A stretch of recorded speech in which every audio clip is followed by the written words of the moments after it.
उसका नाम शंकरी है। जब वो घर में काम कर रही थी तब उसके बेटे सुंदर से कॉल आता है। अम्मा, कल आपकी बहू घर आ रही है। आज फ्लाइट चल रही है। कल सुबह 10 बजे तक वहाँ रहेगी। उसके बाद वह ठीक है कहती हुई अपने बेटे से बहुत देर तक बात कर फोन रखती है। बहू के आने की खुशी उसको बहुत थी। इसी में दिन बीत जाता है। दूसरे दिन सुबह सास बहू के लिए इंतजार कर रही थी। इतने में एक कार आकर घर के आगे रुकती है। उस कार से उसकी बहू चश्मा लगाकर घुटनों तक कपड़े पहनकर बहुत ही स्टाइल से आती है। कौन है बेटी, तुम इधर आई हो?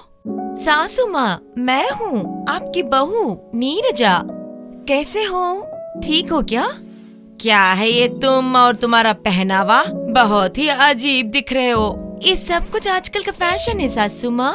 मैं यहाँ ऐसे नहीं रहने वाली, अच्छे से ड्रेस पहनूंगी। बहू ऐसे कहती है।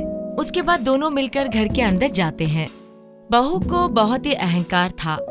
बहुत ही बुरी तरीके से सही ढंग से नहीं बात करती थी।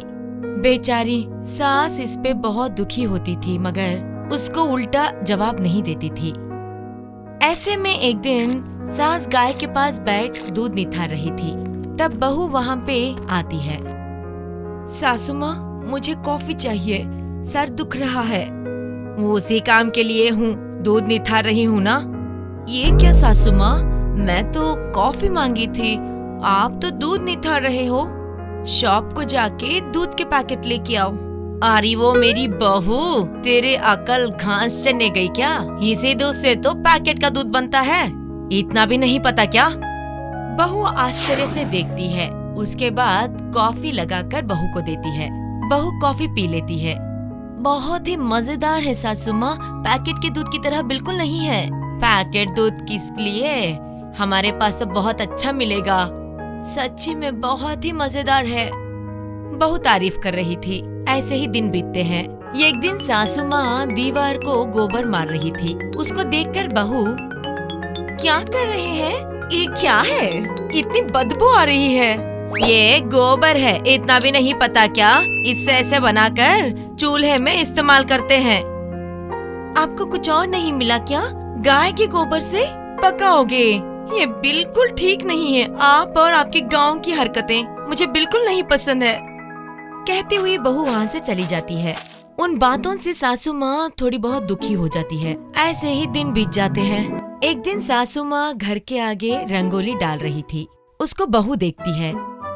ये क्या है, ऐसे दिख रहे हैं? ये डिजाइन बहुत ही अच्छे डाल रहे हैं सासू माँ। आपको डिजाइन भी आते हैं क्या? ये डिजाइन नहीं है बहू, इसको रंगोली कहते हैं। बहुत ही खूबसूरत है, क्या मुझे सिखाएंगे? ऐसे नीरजा पूछती है। उन बातों से बहुत ही खुश होकर नीरजा को रंगोली सिखाने लगती है। ऐसे ही कुछ दिन बाद नीरजा सास के पास पकाना भी सीखती है। ऐसे में एक दिन दोनों साथ मिलकर मार्केट जाते हैं। रास्ते में सास के सभी पहचानदार ठीक है क्या चाची, ठीक है क्या फूफी बोल के पूछ रहे थे। सासू माँ, क्या ये सब हमारे रिश्तेदार है क्या? सब लोग रिश्ता लगाकर बुला रहे हैं। हाँ, अरे वो पागल, गांव के लोग साफ मन वाले रहते हैं। सभी अपने बोल के सोचते हैं। मुश्किल की घड़ी में एक दूसरे का साथ देते हैं। इसीलिए सभी लोग रिश्ता जोड़कर बुला रहे हैं। सासू माँ, शहर में एक दूसरे का साथ बिल्कुल भी नहीं देते। इंसान मर भी गया तो परवाह नहीं करते। गांव तो बहुत ही डिफरेंट है। मुझे बहुत ही अच्छा लगा। मैं इधर ही रह जाऊंगी सासू माँ। उन बातों को सुनकर सासू माँ बहुत खुश हो जाती है। ऐसे ही कुछ दिन बीत जाते हैं। बहू एकदम गांव के लोगों की तरह ही काम करने लगती है। आंगन साफ करके रंगोली लगाती है। गाय के पास दूध निथार कर चाय रखकर सास को देती है। घर का काम, रसोई का काम सब कुछ नीरजा ही कर रही थी। अब पूरी तरह से शहरी आदतों को भूलकर गांव की आदतों को अपनाकर खुशी से वहीं रह रही थी। दोनों सास बहू खुशी से साथ रह रहे थे। एक दिन एक औरत रोती हुई सास के पास आ पहुंचती है। क्यों इस तरह से रो रही हो? क्या हुआ वो बताओ। मेरा पति प्रतिदिन एक सपना देखकर मुझे तंग कर रहा है। मैं कुछ सुझाव के लिए आपके पास आई हूँ। आपकी बहू पढ़ी लिखी है ना, लगता है कुछ सुझाव देगी। बहू रानी, कुछ तो सुझाव दे दो इसको। डॉक्टर भी इसके लिए कुछ नहीं कर पा रहा है। क्या हुआ ये सब कुछ मुझे अच्छे से बताओ। बताती हूँ, अच्छे से सुन लो अम्मा। ये एक दिन रात के समय मेरा पति चोर की तरह बाजू वाले दादाजी के घर पहुँच गए चोरी करने के लिए। क्या कहा? आपके पति चोर है? चोर वोर कुछ नहीं है। मेरा कहा अच्छे से सुन लो ना, आपको ही समझ में आ जाएगा। वो दादाजी अंधे हैं, वो विषय मेरे पति नहीं जानते। दादाजी खाट पे लेटे थे।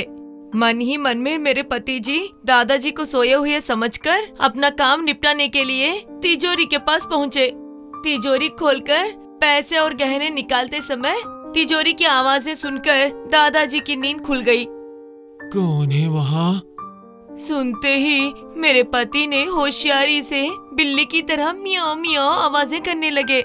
ये बिल्ली को कुछ और काम ही नहीं है, हर दिन ऐसी आवाजें करके रात की नींद खराब कर रही है।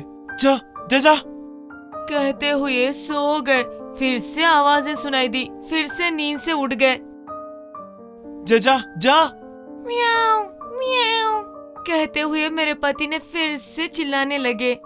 इसको मेरा ही घर मिला क्या? हमेशा रात के समय मेरे ही घर में घुसकर ऐसे आवाजें कर रही है। जा जा जा कहते हुए फिर से सो गए।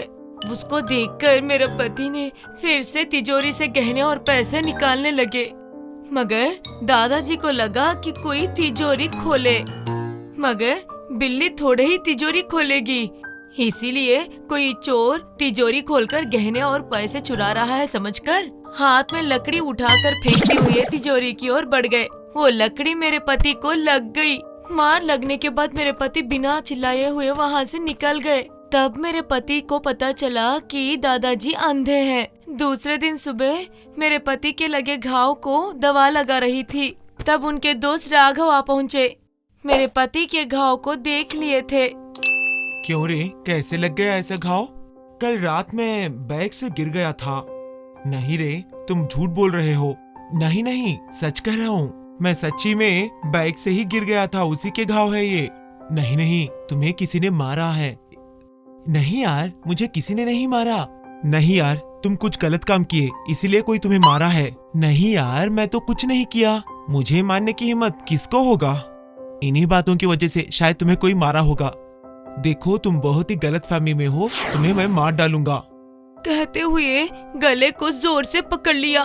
तभी मैं पानी उसके मुंह पे फेंका। फौरन वो नींद से उठ गए। क्या हुआ? मेरे मुंह पे क्यों पानी फेंका? आज आपने क्या सपना देखा? आपने मेरा गला पकड़ लिया, छुड़ाने के लिए मर गई मैं। सपने में वो राघव, वही सपना था। क्यों आप उस राघव पे इतना गुस्सा करते हो? आज आपके सपने में राघव आया, प्रतिदिन उसको मारने के लिए कोशिश करते हो। मैं तकलीफ झेल रही हूँ, ये कुछ ठीक नहीं है। वो मेरे पास पैसे लेकर भाग गया, इसीलिए उस पे मैं बहुत ही गुस्सा हूँ। जाने तो छोड़ दीजिए ना, मेरी तकलीफ के आगे आपकी तकलीफ कुछ नहीं है। हम दोनों अलग है क्या? ऐसे कह रहा था अम्मा जी। इस तरह से वो पूरी कहानी बहू को सुनाती है। उसको बहू बहुत जोर जोर से हंसती है। देखिए, आपकी कहानी के अनुसार प्रति इंसान को एक ही सपना बार बार नहीं आता, वो भी एक ही इंसान को प्रतिदिन मारने का सपना बिल्कुल नहीं आता। ये सब कुछ आपके पति का किया हुआ नाटक है। हाँ, ऐसा नाटक मेरे पति क्यों करेंगे? क्या आपने कभी राघव नाम के व्यक्ति को देखा है? मैंने कभी नहीं देखा, सिर्फ नाम सुनी थी, बस उतना ही। मेरे पति के सभी दोस्त घर आ रहे थे, मगर ये राघव कभी नहीं आया। मैं मेरे पति को पूछने पर उसको बहुत ही शर्म है, इसलिए वो कहीं नहीं आता बोले थे। तो मैं आपको एक बात बताऊंगी, आप गलत मत समझना। राघव नाम का व्यक्ति बिल्कुल नहीं है। अगर सही में होगा, वो कभी न कभी आपके घर आया होगा। उन पैसों को आपके पति ने ही खर्चा किया होगा। तुम्हारे पूछने पर जानबूझकर ऐसे झूठ बोल रहा है, शायद बार बार एक ही सपना का नाटक कर रहे हैं। अगर वो झूठ है तो मैं जो कह रही हूँ वो सच है। तुम्हारे पति को किसी और से संबंध रहा होगा, उन पैसों को शायद उसको दिया होगा। ऐसे झूठ बोलते हुए, ऐसे नाटक करके शायद तुम्हें मारने के बारे में सोच रहा होगा। इससे उसका रास्ता साफ हो जाएगा, वो दोनों खुश रह सकते हैं। मेरे बातों में कोई एक तो सच होगा। सच क्या है तुम अपने पति से ही पूछो। मैं अब जाकर उससे पूछूंगी। ऐसे कहते हुए वो चली जाती है। ऐसे दिन बीतते हैं। वापस एक दिन बहू के पास आती है। आके इस तरह कहती है, बहू रानी तुमने एकदम सही कहा। मेरा पति किसी और को पैसे लगा रहा था। जिद से पूछने पर सही कहा। उसको और मेरे पति को सही स्थान दिखा दी। तुम्हारे दिए हुए धैर्य से मैं कर पाई। बहुत ही खुशी की बात है। तुम दोनों अच्छे रहो, यही बस है। उसके बाद से गांव के सभी लोग अपनी समस्याओं को बताने के लिए बहू के पास आ रहे थे। वे उनको सुझाव देती हुई बहुत ही अच्छा नाम कर रही थी। ये सब कुछ देखकर सासू माँ बहुत ही खुश थी। शहर से आने के बाद मेरी बहू को बहुत ही अहंकार था, मगर अब पूरी तरह बदल कर सभी को अच्छे अच्छे सुझाव दे रही है। सासू माँ, आप किसके बारे में सोच रहे हैं? मेरे बारे में ही है ना? हाँ सासू माँ, आप जो सोचा वो सही है। जब मैं आई थी मैं बहुत ही बुरी तरह से बात करी थी, बहुत ही चिढ़ रही थी, मगर इस गांव को आने के बाद मैं किससे किस तरह रहूं ये सब कुछ सीख ली सासू माँ। अपना संस्कार और संप्रदाय सब कुछ जान ली सासू माँ। इसके पहले जो भी बर्ताव मैं की थी उसके लिए माफ कीजिए सासू माँ। अरे रे, ऐसा कुछ नहीं है बेटा, कहती हुई सासू माँ बहू को पास लेती है।